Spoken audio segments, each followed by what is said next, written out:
El gobierno anunció nuevas restricciones buscando reducir los casos de coronavirus en el país, pero los únicos que realmente tendrán un cambio y reducción de horarios serán los mercados de toda Guatemala, que ahora estarán funcionando de 6 de la mañana a 14 horas, con horario especial para las personas mayores de 60 años.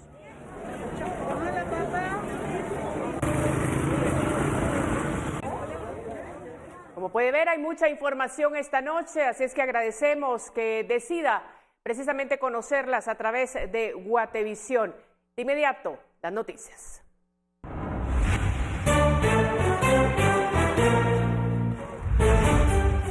El gobierno de Guatemala emite nuevas disposiciones ante el relajamiento de la población. Se retoman restricciones en mercados municipales y ferias están prohibidas.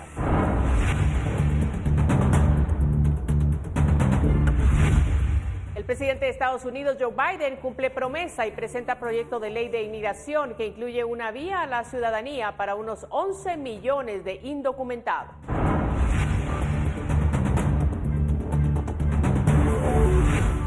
De lo económico a lo social, con mayor beneficio para Estados Unidos, los lazos entre ese país y Guatemala hacen que la toma de posesión del presidente Biden sea de gran relevancia.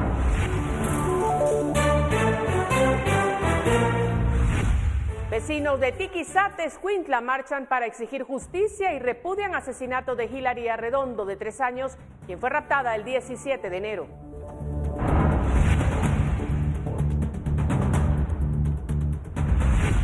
Casa del Migrante recibe a connacionales, en su mayoría de Alta Verapaz, afectados por tormentas Iota y Eta, y buscan llegar a Estados Unidos.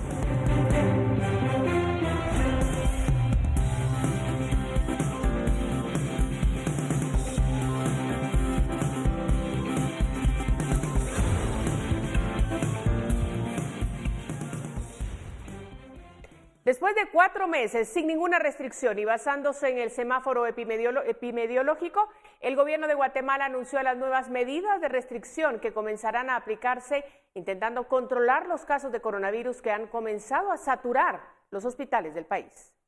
Ante el relajamiento de las medidas de prevención que ha tenido la población y que ha provocado el aumento de casos de coronavirus, según aseguró el Ejecutivo, el Ministerio de Salud ha vuelto a aplicar la restricción de horario en los mercados, así como la prohibición de la realización de ferias. Se reducirá el horario de funcionamiento de los mismos de 6 de la mañana a 2 de la tarde, diferenciando horarios especiales para la población mayor de 60 años.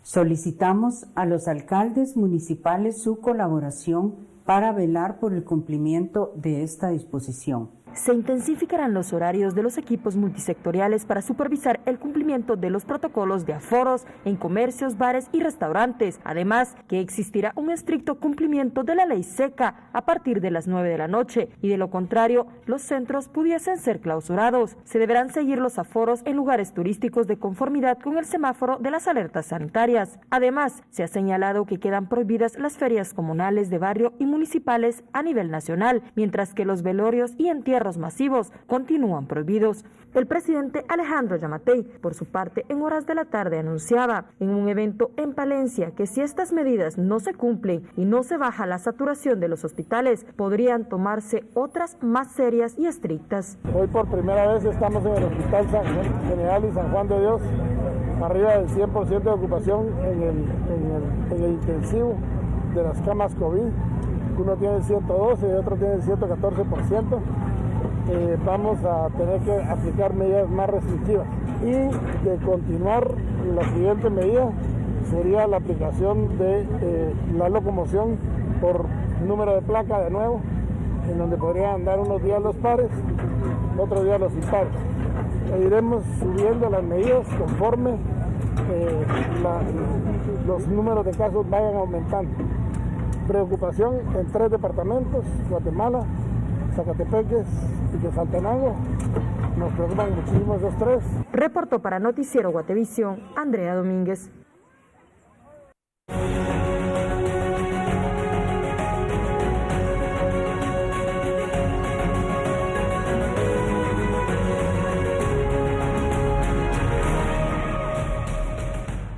Hablamos ahora sobre la toma de posesión en Estados Unidos. Durante la juramentación de Joe Biden como presidente, a pocos kilómetros del Capitolio, simpatizantes del mandatario demócrata celebraban la investidura de Biden, que este año, por la pandemia de COVID-19, impidió estar cerca del evento.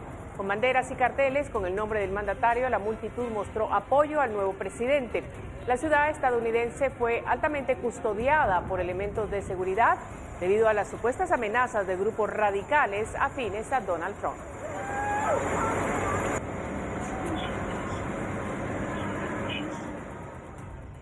Y luego de encabezar el desfile presidencial por las calles de Washington, D.C., que no contó con público debido a las restricciones de seguridad y sanitarias por la pandemia del COVID-19, Biden y la primera dama Jill llegaron a la Casa Blanca.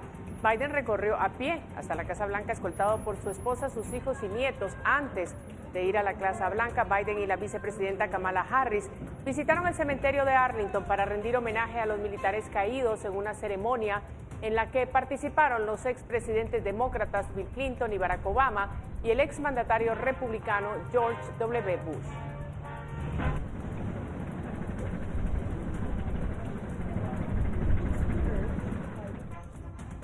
Y el nuevo presidente de Estados Unidos, Joe Biden, ha firmado este miércoles sus primeras 15 acciones ejecutivas respecto a cuestiones como la pandemia del coronavirus, el cambio climático, la inmigración y la desigualdad racial, entre otros asuntos. Asimismo, las órdenes de Biden revocan algunas decisiones de su predecesor, Donald Trump. El mandatario demócrata cumplió su promesa electoral de presentar en su primer día de mandato un amplio proyecto de ley de inmigración que incluye una vía a la ciudadanía para unos 11 millones de indocumentados. Is a commitment I made that we're going to rejoin the Paris Climate Accord. El presidente de Estados Unidos, Joe Biden, indicó este miércoles que su antecesor, Donald Trump, le dejó una carta muy generosa en el despacho Oval, cumpliendo con una tradición del cambio de mando, pese a que no asistió a la ceremonia, debido a que Trump anunció que no asistiría a la ceremonia de traspaso de mando y nunca felicitó a su rival demócrata. Se generó mucha expectativa sobre si cumpliría con el rito de dejar un mensaje para su sucesor. Sin embargo, el anuncio de Biden no reveló el contenido del mensaje, ya que el mandatario indicó que la misiva es de carácter privado.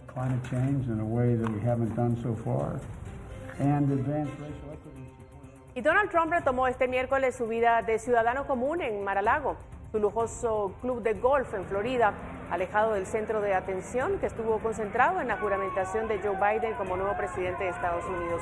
El multimillonario llegó en automóvil a su club en West Palm Beach, escoltado por una treintena de carros. Uno de ellos llevaba al oficial militar que cargaba la famosa maleta con los códigos nucleares. Trump voló a Florida por última vez en el Air Force One. Lo acompañaron a bordo su esposa Melania y sus hijos.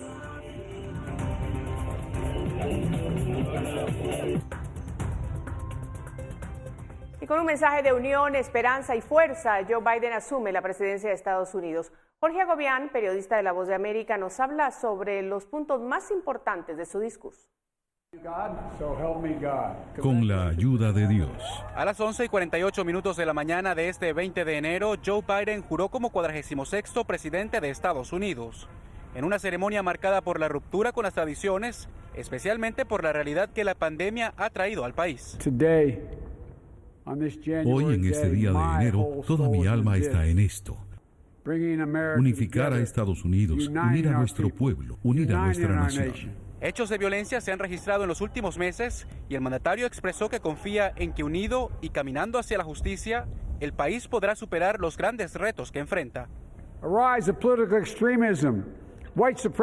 Un aumento del extremismo político, la supremacía blanca, el terrorismo interno que debemos enfrentar y que derrotaremos. Para superar estos desafíos, para restaurar el alma y asegurar el futuro de Estados Unidos, se requiere mucho más que palabras. Se requiere la más esquiva de todas las cosas en una democracia. Unidad. Unidad. El difícil panorama de una pandemia que ha cobrado más de 400,000 vidas, los desafíos económicos y de seguridad son solo parte de su agenda. En su discurso no mencionó la notoria ausencia de su predecesor, pero agradeció a los exmandatarios presentes, Barack Obama, George Bush y Bill Clinton, quienes lo acompañaron durante la ceremonia de inicio de un gobierno sin precedentes. Jorge Agobián, Voz de América, Washington. Y ahora es Natalie Salas, de La Voz de América, quien nos da detalles de las últimas horas en este cambio de mando en Estados Unidos. Adelante, Natalie. Termina una larga jornada aquí en la ciudad de Washington, D.C., con el acto de juramentación del presidente número 46, Joe Biden, y la primera vicepresidenta en la historia del país, Kamala Harris. Ahora bien, después de un discurso de aproximadamente 20 minutos, uno de los discursos más cortos también de la historia, fue bastante puntual el actual presidente. Comenzó diciendo que este era el día de Estados Unidos y el día de la democracia, un poco celebrando la paz y también construyendo su discurso sobre las bases de palabras como solidaridad, reunificación, reconciliación, por supuesto la lucha contra la pandemia. Para el presidente Joe Biden, la pandemia ha estado presente incluso desde su campaña presidencial. Se convirtió en un tema importantísimo, de hecho, en la Convención Nacional Demócrata, posteriormente en la campaña y ahora también en su acto de juramentación. Y también forma parte de sus primeras decisiones como presidente. Sentado por primera vez en el Salón Oval de la Casa Blanca, ya firmó 3 órdenes ejecutivas que tienen que ver. La primera con respecto al regreso de Estados Unidos al Acuerdo Climático de París, el organismo del cual se salió el expresidente Donald Trump en el año 2017. También hay una orden ejecutiva destinada a abordar el tema de la pandemia y que incluye el uso de tapabocas o mascarillas en todos los edificios federales, mantener la distancia física y por supuesto también en los viajes interestatales. Y finalmente también firmó otra orden ejecutiva que tiene que ver con reducir la inequidad en el acceso a los servicios de salud de algunas comunidades que tienen menos recursos. Recordemos que para el presidente Joe Biden el tema tanto de la pandemia como de la economía se convirtieron en promesas y en puntos de honor. Y es por eso que señalaba que el país, tal y como está en este momento, es necesario ponerse a trabajar de inmediato, por lo cual también le hizo un llamado al Senado para que certificara lo más rápido posible a todo su equipo de trabajo, por lo menos los nominados, para así poder comenzar a trabajar. Desde Washington les informó Natalie Salas Guaitero, de La Voz de América, para Noticiero Guatevisión. Gracias, Natalie. Y profundizando en el tema, la administración del presidente de Estados Unidos, Joe Biden, anunció este miércoles que suspenderá a partir de mañana las inscripciones en el programa Permanezcan en México, que permitió al gobierno de su predecesor, Donald Trump, devolver al país vecino a los solicitantes de asilo, y aclaró que mantendrá las restricciones en la frontera. El anuncio se conoce al cierre de una jornada en la que Biden ha dado a conocer una serie de órdenes ejecutivas a favor de los inmigrantes y envió al Congreso, tal como prometió durante su campaña, un proyecto de ley de inmigración que promete una vía a la ciudadanía para 11 millones de indocumentados residentes en ese país.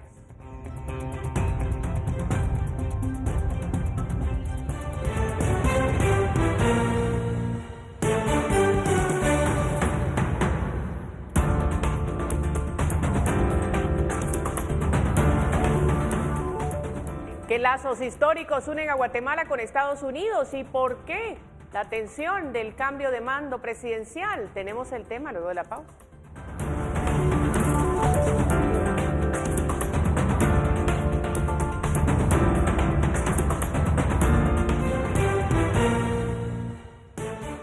Electroral, el suero oral para todos, presenta. La toma de poder de Joe Biden en la Casa Blanca de Washington no pasó desapercibida en Guatemala, pues ambos países están atados por lazos económicos y sociales que, por lo general, favorecen al gigante norteamericano. Joseph Robinette Biden Jr. se sentó en la oficina oval por primera vez. En las afueras del Capitolio de Washington, D.C., mucha gente celebró. Y en Guatemala hubo muchos sectores bien atentos, porque entre Estados Unidos y nuestro país hay relaciones muy estrechas. ¿Dónde estoy? En Guatemala. En temas comerciales, pues claramente Estados Unidos es el principal socio comercial para Guatemala. En temas económicos, tanto por los temas políticos como sociales, Guatemala es uno de los países que culturalmente ha recibido una influencia muy importante de Estados Unidos. Efectivamente, Estados Unidos es el principal socio comercial de Guatemala. Tan solo en 2019 nuestro país les exportó por valor de 4 millardos de dólares, 1.3 de los cuales corresponden al préstamo de servicios, sobre todo en telecomunicaciones y call centers, y 1,2 a plátanos y bananos. Sin embargo, y a pesar de esto, Guatemala es muy importante para Estados Unidos. Esta importancia cobra aún más relevancia ahora por temas de seguridad nacional, y cuando me refiero a temas de seguridad nacional me refiero, claro, al fenómeno migratorio que se han vivido en los últimos años, a lo que está ocurriendo actualmente entre las fronteras de los países del Triángulo Norte y los guatemaltecos que migran hacia Estados Unidos en forma masiva. La balanza no está equilibrada. Estados Unidos, en el mismo periodo que estudiamos antes, exportó bienes y servicios por valor de 6,8 millardos de dólares, es decir, 2,8 millardos a su favor. El principal producto, los agrícolas. ¿Quiénes los trabajan? El año pasado logramos la firma de las visas H2A, que son para el sector agrícola. Se lograron ir y se lograron beneficiar a miles de trabajadores guatemaltecos para poder trabajar en Estados Unidos. Más allá de esos trabajadores, Cancillería estima en 1,4 millones de guatemaltecos los que residen en Estados Unidos, aunque el flujo irregular supone que la cifra podría ser del doble. Estos migrantes también tienen un peso específico en el país. Personas que han migrado de Guatemala a Estados Unidos, pues ha generado también un flujo importante de recursos económicos a través de las remesas, por medio de los cuales se genera mucho consumo en Guatemala. Concretamente, 10.176 millones de dólares en remesas, cerca del 13,7% del Producto Interno Bruto del país. Mucho de ello proviene de un éxodo irregular que señalan como un problema, aunque desde distintas ópticas. El proceso migratorio no es un proceso fácil. Uno, no solamente por el recorrido que tienen que hacer de muchísimos y miles de kilómetros, sino que está manipulado muchas veces por miembros del crimen organizado. Lo que tenemos que hacer entonces como país es generar mejor competitividad. Y con tanta migración y tanto intercambio, también cultural, de la influencia que recibimos muchos de los guatemaltecos en cuanto a películas, en cuanto a noticias. Que nos deja un dato tan revelador como banal. En 2020, entre los 10 nombres más utilizados para niñas en nuestro país, 3 son anglosajones: Emily, Kimberly y Melanie. Entre los niños, igual cantidad, con Anderson, Ian y en el podio total, Dylan. Lazos económicos, lazos culturales y lazos sociales que se pueden resumir en decir lazos históricos, unos que vienen de muchos años atrás y que hoy, con un nuevo presidente en la Casa Blanca, se mantendrán, porque Guatemala sigue siendo un país que cada noche se va a dormir con el sueño americano. Electroral, el suero oral para todos, presentó. Bueno, regresamos a nuestra región porque este día se ha dado a conocer que autoridades panameñas capturaron al alcalde de Ocós, San Marcos, Carlos Danilo Preciado Navarijo, hermano de la diputada Vivian Preciado del partido UCN. El jefe edil tiene una solicitud de extradición en su contra por parte de Estados Unidos, señalado de supuestos delitos de narcotráfico. Según informaron medios panameños, Preciado acogió el trámite de extradición simplificada y Panamá le ha dado un plazo de 30 días a Estados Unidos para que formalice la petición y que se procese con entrega inmediata.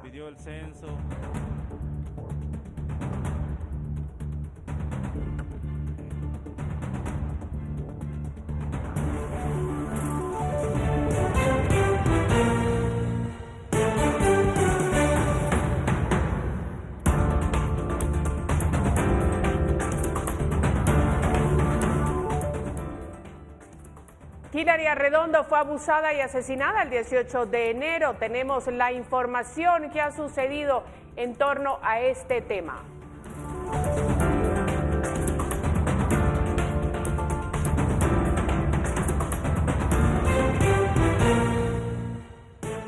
Las niñas no se violan ni se matan, y sí a la pena de muerte. Eran parte de las consignas de los participantes a la caminata realizada en Tiquizate como muestra de repudio ante la muerte de Hillary Arredondo, que recorrió la avenida principal de este municipio. Aunque de este hecho hay 3 capturados presuntos responsables del crimen, el mayor temor que tienen los vecinos es que este caso quede impune, como ha ocurrido con otros hechos de sangre ocurridos en este municipio. La verdad, señores, es que ya no podemos salir a la calle a ninguna hora del día, porque ahora cualquier hora es buena para que nos ataquen. Ya basta, denunciemos la delincuencia, denunciemos este mal que nos está atacando a toda la sociedad. Yo no sé por qué Tiquizate ha cambiado. Señor divino, ten misericordia de nosotros. Señor presidente, pedimos pena de muerte.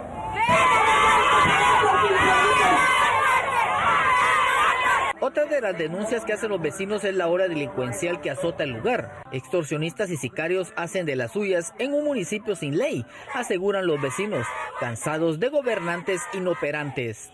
Profundamente, porque ni siquiera en el Parque Central podemos ser libres porque está lleno de ladrones. Porque el Tiquizate somos gente de paz, pero también una muerte más no la vamos a aguantar y estamos dispuestos, oiga bien, a dar si es posible nuestra vida para no callar, porque seguimos gritando, ni una muerte más. Para Noticiero Guatevisión informó Carlos Paredes. En otro tema, el Ministerio Público, a través de la Fiscalía contra la Impunidad, planteó este día una apelación contra el Tribunal Electoral del Colegio de Abogados y Notarios por la elección de Maynor Motto como magistrado a la Corte de Constitucionalidad. Este sería el 4º recurso impuesto en contra de esta elección. El Ministerio Público planteó el recurso asegurando que se incumplió con los plazos establecidos para efectuar la elección. La fiscal general Consuelo Porras dio la instrucción de plantear un recurso de apelación contra la designación de Motto Moratalla para cubrir el período faltante por el fallecimiento del magistrado Bonerge Amílcar Mejía Orellana. La fiscalía cree que se incumplió con el plazo estipulado en la reglamentación respectiva para celebrar la asamblea en la que se desarrolló la elección, además de que la autoridad impugnada incumplió con la verificación de méritos, de capacidad, idoneidad y honradez de los participantes.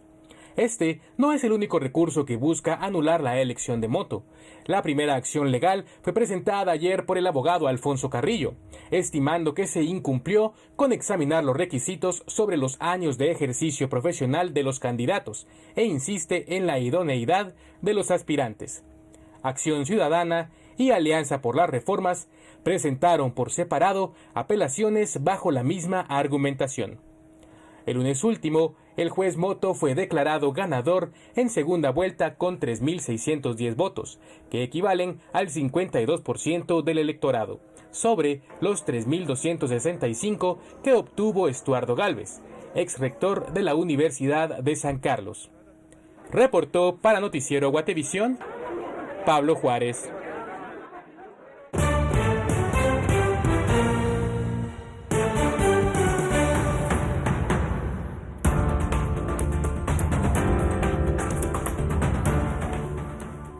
Damos paso al programa Razón de Estado, pero al volver, Casa del Migrante brinda atención a guatemaltecos afectados por tormentas y que migran a Estados Unidos. Regresamos.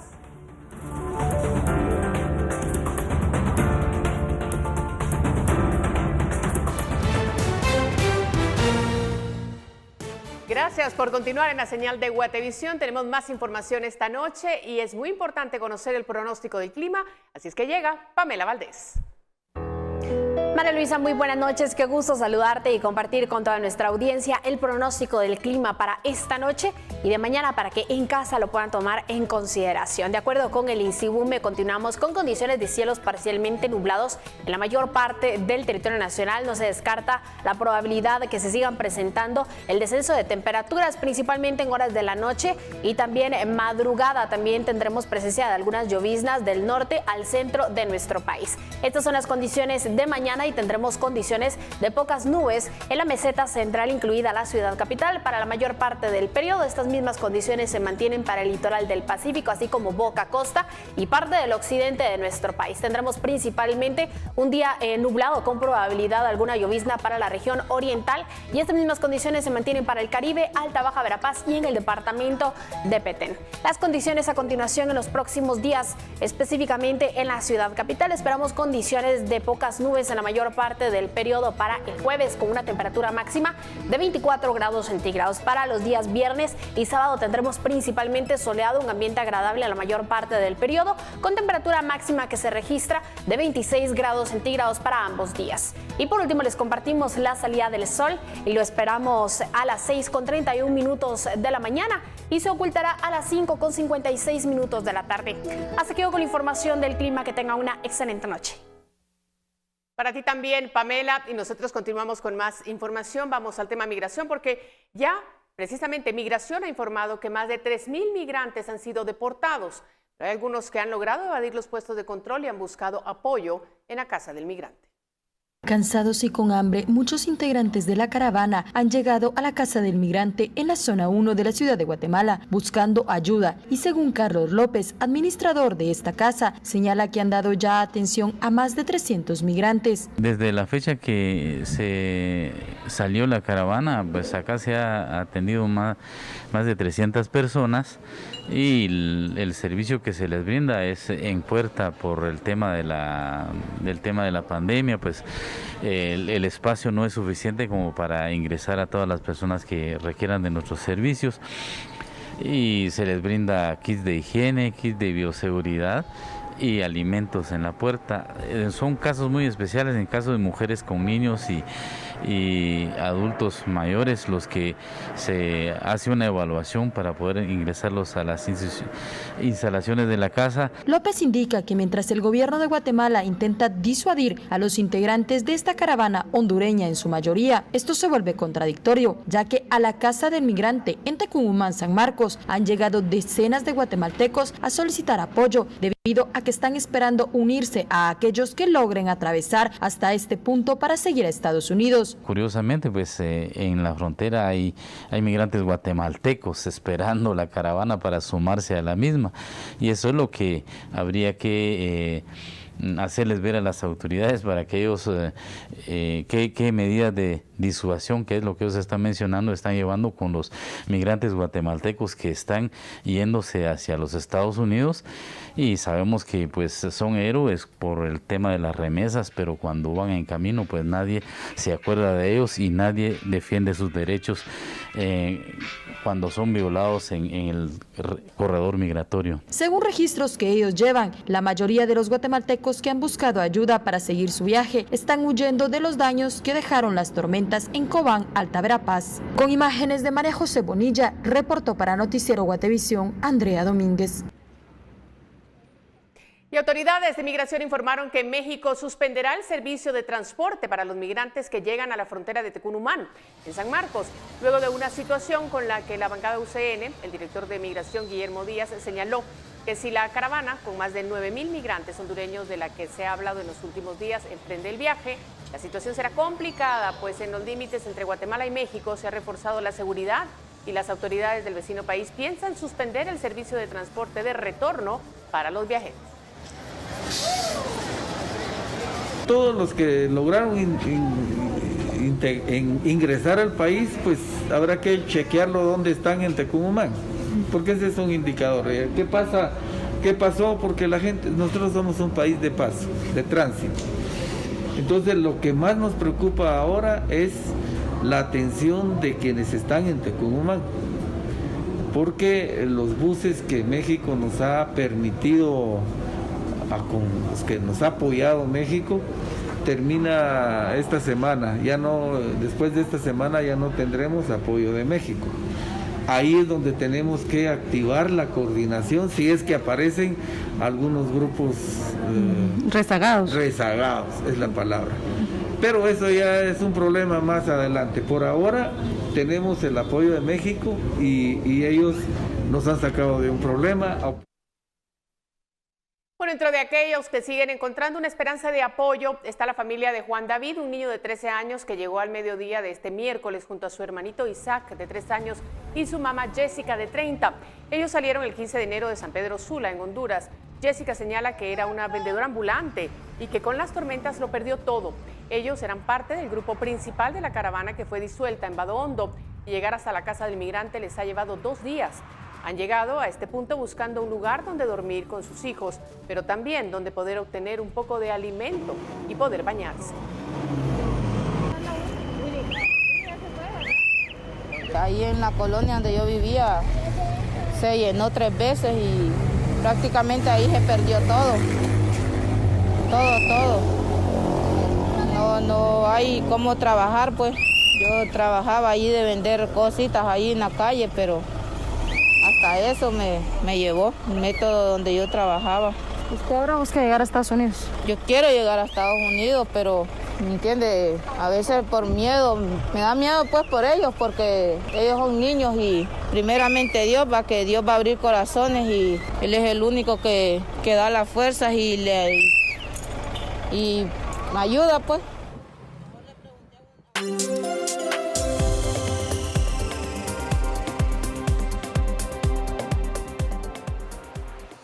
Tenemos más información esta noche porque esta mañana se reportó un alza en el cilindro de gas. El mismo ha subido alrededor de 17 quetzales en las últimas semanas. Los guatemaltecos sufrirán un nuevo incremento al precio del cilindro del gas propano y desde inicios de este 2021 ha registrado al menos 3 alzas. El cilindro de 25 libras tendrá un incremento de 17 quetzales en tan solo una semana. Esto ha afectado a los guatemaltecos, quienes han expresado que están preocupados. Estamos un poco preocupados pues porque yo tengo este pequeño negocio y nos afecta un montón. Estamos tratando de sobrevivir de todo eso que ha sucedido, ¿verdad? Y en vez de que todo vaya para abajo, todo va para arriba y nosotros, o al menos yo, tengo que mantener, o sea, pagarles a mis empleadas, ¿verdad? Los precios para esta semana quedaron de la siguiente forma. El cilindro de 25 libras, 116 quetzales. El cilindro de 35 libras, 162 quetzales. Y el cilindro de 100 libras, 464 quetzales. Anteriormente lo habíamos comprado a 100, ¿va? Y ahorita estábamos viendo que ya subió, ¿va? Máximo ahorita pues que no hay trabajo, ¿va? Yo la verdad trabajo por mi cuenta y sí los afecta bastante, ¿va? Sí. Previamente, autoridades indicaron que son factores externos los que inciden en que esto ocurra.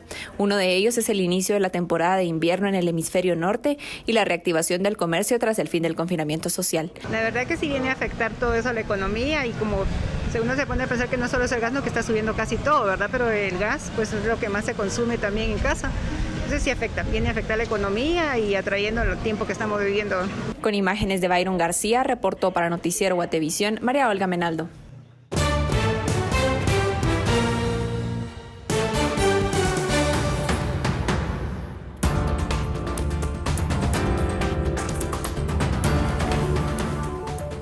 Capturan a hermanos de diputada guatemalteca. ¿Quién es y en qué caso se le vincula? El informe luego de esta nueva pausa.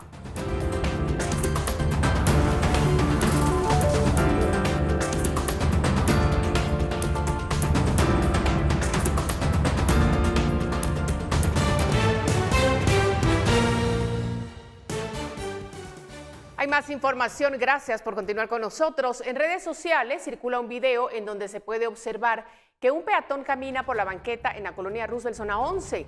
Pasa una motocicleta a su lado, da vuelta y se sube a la banqueta.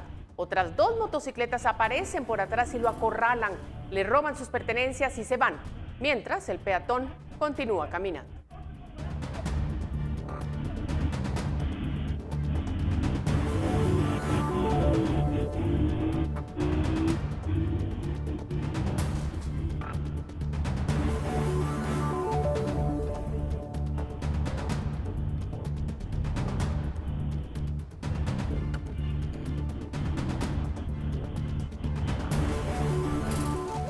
Y el Ministerio Público informó que este miércoles fue detenido en Santa Ana, Huistla, Huehuetenango, Henry Hernández Herrera, quien tenía orden de captura vigente desde octubre del 2018, señalado de obstaculización de la acción penal. Según la Fiscalía Especial contra la Impunidad, Hernández Herrera es señalado de colaborar con la estructura criminal Loduistas. Además, es hermano de la diputada Sofía Hernández, vicepresidenta de la Junta Directiva del Congreso de la República e integrante del partido Unión del Cambio Nacional. El ente investigador dio a conocer que el detenido será puesto a disposición del juzgado de mayor riesgo D, a cargo de la jueza Erika Ifán, para que los fiscales le imputen los hechos investigados. En un comunicado enviado esta noche, la diputada Sofía Hernández dio a conocer que la responsabilidad penal es personalísima. Detalla: conozco los detalles del caso, pero confío en el sistema de justicia que han realizado una investigación objetiva. Concluye que es respetuosa de la ley.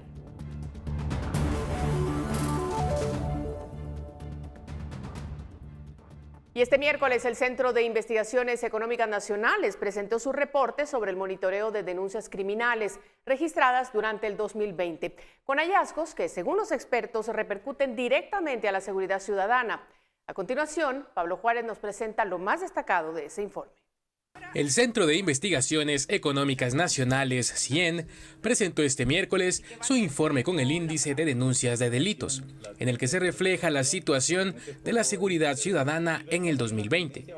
Entre los hallazgos principales, se puede mencionar que durante ese año se registraron 2.577 homicidios, lo que representa una tasa de 15.3 por cada 100.000 habitantes. Dato que muestra una mejora en comparación al año anterior, cuya cifra fue de 21.5.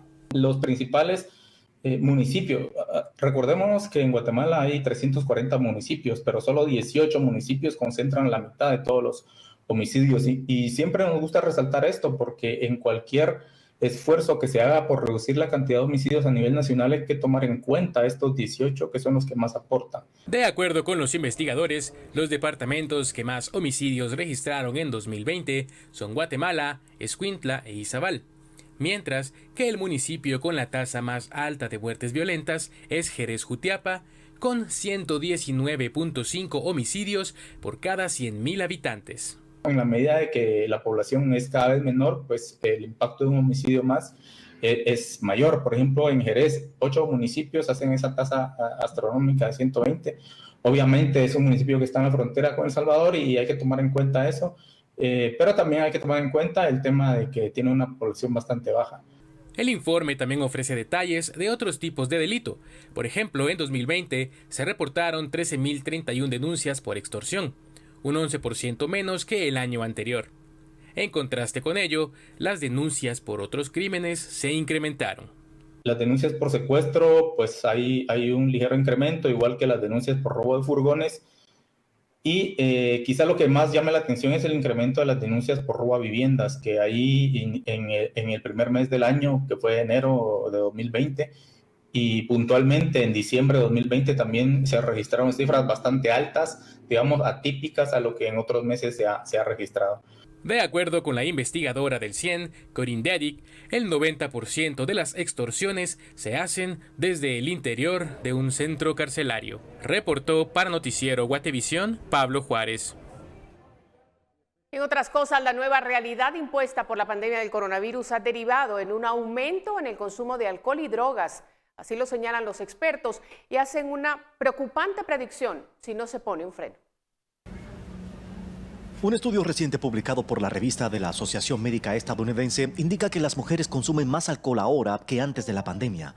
Un dato que no toma por sorpresa al personal del programa de consejería en adicciones de este centro de ayuda para hispanos en Houston. Veíamos muchos clientes que eran referidos por el departamento de cortes del condado de Harris. Ahora estamos viendo a amas de casa. Según los Centros para el Control y la Prevención de Enfermedades de Estados Unidos, la pandemia del coronavirus pudiera ser la responsable de un aumento general en el consumo de alcohol de hasta un 100% en ciudades como Chicago.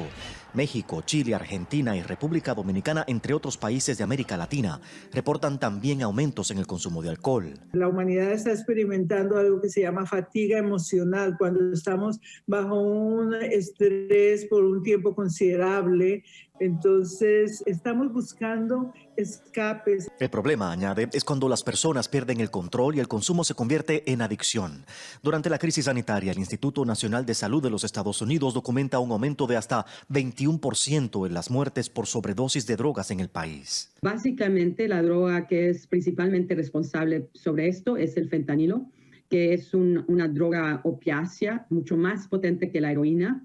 Por eso, el Grupo Nacional de Salud Pública Wellbeing Trust predice que la pandemia podría contribuir hasta 75,000 muertes relacionadas con el consumo indebido de drogas o alcohol en Estados Unidos si no se hace nada para evitarlo. Arnaldo Rojas, Voz de América, Houston.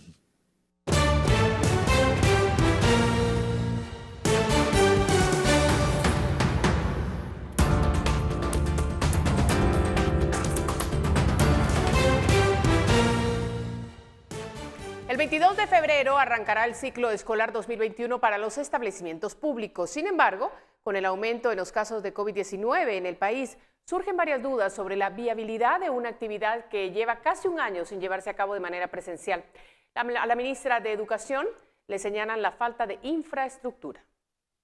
Estamos realmente preocupados y preocupadas por el abordaje que va a tener el regreso al ciclo escolar 2021. Tal preocupación se extendió luego de que el martes en el Congreso la ministra de Salud avisara de posibles nuevas restricciones, pero en las que el sector educativo aún no estaba contemplado. Los establecimientos se tienen que basar en el semáforo con el que se encuentra su municipio. Debemos de tomar en cuenta que ahorita los lugares, casi todo el país ha aumentado el número de casos. Es cierto, existen planes, existen propuestas y existen protocolos, pues va a ser muy difícil la implementación si no se encuentran fortalecidas las instituciones como tal. Ese plan es, de cualquier manera, mantenerse bajo el resguardo del acuerdo que ya existe entre ambos ministerios. Esperando cuáles van a ser esas medidas que el Ministerio de Salud disponga en el corto plazo. Por lo que ya hay fecha de inicio para el sistema público. Estemos a distancia o en híbrido, definitivamente, el 22 arrancamos con los materiales de los niños, ya sea entregándolos para que los lleven a casa o para que nos trabajemos en el sistema híbrido en la escuela. La ministra Ruiz estuvo citada por dos bancadas y sus diputados aún guardan dudas. Dentro de estos protocolos cabe mencionar que debe existir agua potable, suficientes baños, y más que todo para las niñas, jabón, gel, mascarilla, que el Ministerio de Educación no está preparado para reiniciar este ciclo escolar y mucho menos con estos insumos de los cuales es necesario. Hay más de 10,000 escuelas que no cuentan con servicios de agua potable. Con imágenes de José Castro, reportó para Noticiero Guatevisión, Felipe Garrán. Y autoridades de las distintas universidades del país han contemplado el regreso de sus estudiantes de medicina a las prácticas presenciales. Se tiene previsto que se realicen el próximo mes. Los estudiantes de medicina volverán a las prácticas presenciales a partir del 1 de febrero. Los protocolos ya han sido enviados al Ministerio de Salud y han sido platicados con los decanos de medicina de las universidades del país. Dentro de los mismos se contempla que los estudiantes adquieran su equipo de protección y que de preferencia se presente una prueba de COVID negativa. También requiere el entrenamiento de nuestros estudiantes en cursos de bioseguridad, que nos van a hacer el que ellos puedan documentarse adecuadamente y protegerse al mismo tiempo.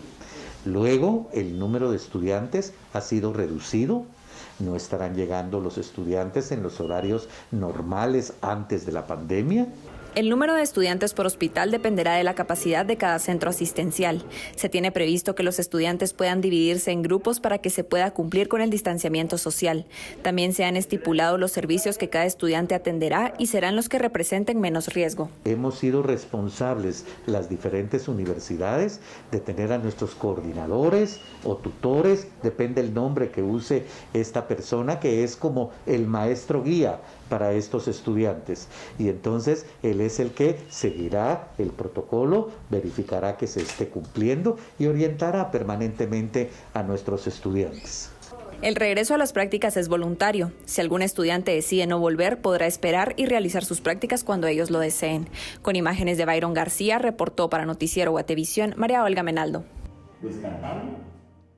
Y conocemos a esta hora la actualización de casos de COVID en el país. El Ministerio de Salud reportó este miércoles otros 1.048 casos nuevos de coronavirus para hacer un total acumulado de 151.324 desde el inicio de la pandemia. En las últimas horas se confirma la muerte de 30 pacientes más, con lo que la cifra en todo el país es de 5.343 decesos. La cantidad de casos recuperados estimados es de 136.244.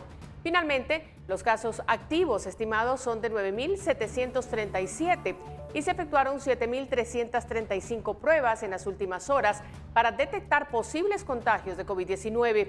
Esta actualización corresponde al 19 de enero, de las 0 horas hasta las 23 horas con 59 minutos.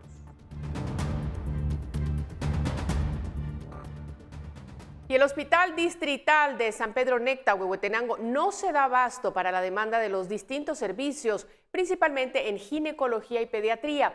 Las instalaciones no reúnen las condiciones mínimas. A esto hay que agregar que no se tiene capacidad para atender a pacientes con COVID-19. Una casa fue adaptada para ser utilizada como hospital hace años que en San Pedro Necta las instalaciones no reúnen las condiciones para atender pacientes. A pesar de eso, el personal médico hace lo posible por ofrecer servicios de calidad. El director de este centro hospitalario explica que la capacidad de encamamiento es de 34 pacientes. Sin embargo, al año atienden 4.000, es decir, 333 cada mes. Ya tenemos 52 años de estar trabajando profesionalmente, haciendo lo mejor de lo mejor en las condiciones y las limitaciones que existen en este centro asistencial. Pero tenemos las limitaciones físicas de una infraestructura inadecuada, colapsada, antigua. Las autoridades afirman que el hacinamiento es común en algunas áreas. Los 168 trabajadores, entre médicos, enfermeros y administrativos, no tienen suficiente espacio. Podrán darse cuenta en el hospital donde se está albergando a la gente, a pacientes y todo, ya no se puede, ahí ya va a colapsar de un rato a otro, colapsa y máxime con los movimientos de la naturaleza, con todas esas situaciones tropicales que tenemos, sentimos nosotros que el hospital de un rato a otro puede colapsar. Debido a la pandemia y a la falta de espacio, este hospital no tiene capacidad para un área de COVID-19. Por lo mismo, cuando se detecta un caso, se remite a la cabecera departamental o a Quetzaltenango. La llegada de una brigada de médicos cubanos y epecistas de la Universidad de San Carlos obligó a utilizar espacios incluso de parqueos como clínicas. Desde Huehuetenango, reporta Mike Castillo, Noticiero Guatevisión. Varios artistas participaron en el cambio de mando de Biden, incluso una cantautora guatemalteca, pero es Ivonne Leiva quien nos amplía esta información. Y en este segmento de Cultura y Espectáculos no podemos pasar desapercibido la participación de dos artistas en la investidura de Biden. Y se trata de Jennifer López y Lady Gaga. Debo reconocer que en muy pocas ocasiones he visto a Lady Gaga sin ser tan extravagante, pero tratándose del himno de Estados Unidos fue acorde a la ocasión, con detalles de oro en su vestimenta como una insignia de paloma en representación de libertad y el micrófono que también es de oro. Algo muy representativo de este artista es destacar por ser extravagante, y hoy no fue el caso. Pero bueno, no estamos aquí para hablar sobre cómo vistió, sino la participación que tuvo en el cambio de mando, así que vamos a verlo.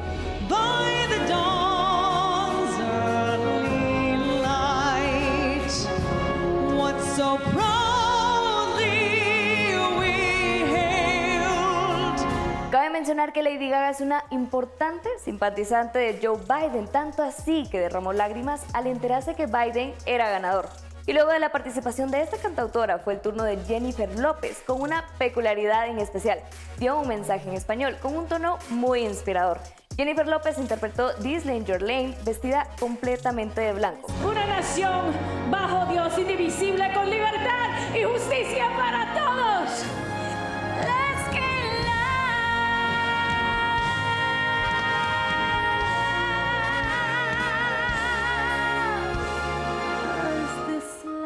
Sin duda alguna, la participación de estas dos cantautoras fue emblemática y Guatemala no se queda atrás con la investidura de Biden, pues Gaby Moreno estuvo en el latino inaugural durante el acto de toma de posesión del presidente de los Estados Unidos.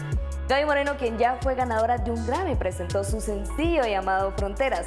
Este especial, que tuvo una duración de 1 hora, hizo un recorrido a las contribuciones de la narrativa latinoamericana en los Estados Unidos, con la promesa de un mejor futuro. Hay un camino que nos trajo hasta aquí, no conoce las fronteras, esta pasión dentro de mí.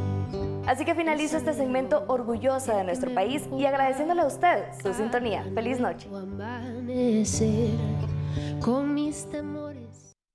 Gracias, Ivonne. Y así nos despedimos esta noche agradeciendo su sintonía, por supuesto, y también recordándole que mañana tenemos más noticias.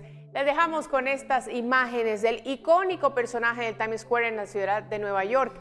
El vaquero desnudo, Batman y un hombre ironizando a Trump celebraron la toma de posesión de Joe Biden. Además, algunas personas se congregaron allí para conmemorar la ocasión. El vaquero comentó ser el mayor partidario de Donald Trump. Sin embargo, dice sentirse feliz al ver cambios en una nueva administración en la Casa Blanca.